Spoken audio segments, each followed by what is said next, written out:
ഇസ്രയേലിന് അമേരിക്ക അത്യാധുനിക ആയുധങ്ങൾ നൽകാനുള്ള തീരുമാനം എടുത്തിരിക്കുകയാണ്. കുറേ നാളുകൾക്ക് മുൻപ് ബൈഡൻ ഇസ്രയേലിനുള്ള ആയുധങ്ങൾ നൽകുന്നതിനുള്ള വിലക്ക് ഏർപ്പെടുത്തിയിരുന്നു. അതിന് കാരണം ജനനിബിഡമായ സ്ഥലമായ റാഫ ക്രോസ് ചെയ്യരുത്, അവിടേക്ക് ആയുധങ്ങൾ പ്രയോഗിക്കരുത് എന്ന ലക്ഷ്യത്തോടെയാണ് വിലക്ക് ഏർപ്പെടുത്തിയത്.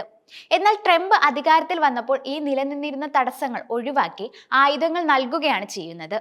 ഇസ്രയേലിന് ട്രംപ് നൽകുന്ന പാരിതോഷികം എന്ന നിലയിൽ തന്നെ ഇത് കണക്കാക്കാൻ സാധിക്കും.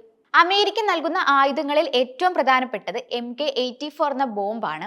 2000 പൗണ്ട് തൂക്കമുള്ള അതിശക്തമായ ബോംബാണിത്. അതുപോലെ തന്നെ ഇതിന് നിയന്ത്രണങ്ങളും ഉണ്ട്.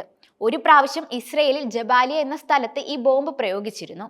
അതോടുകൂടിയാണ് ബൈഡൻ ആയുധങ്ങൾ നൽകുന്നതിന് നിയന്ത്രണം ഏർപ്പെടുത്തിയത്. MK-84 എന്ന ബോംബിന് കോൺക്രീറ്റോ മെറ്റലോ ഒന്നും തന്നെ പ്രതിസന്ധി സൃഷ്ടിക്കുന്നതല്ല. അതുമാത്രമല്ല, ഡിസ്ട്രാക്ഷന്റെ റേഡിയസ് 35 മീറ്റേഴ്സും ഡെപ്ത് 5 മീറ്റേഴ്സുമാണ്. അത്രയും ആഴത്തിലുള്ള ഗർത്തമായിരിക്കും ഈ ബോംബ് സൃഷ്ടിക്കുന്നത്.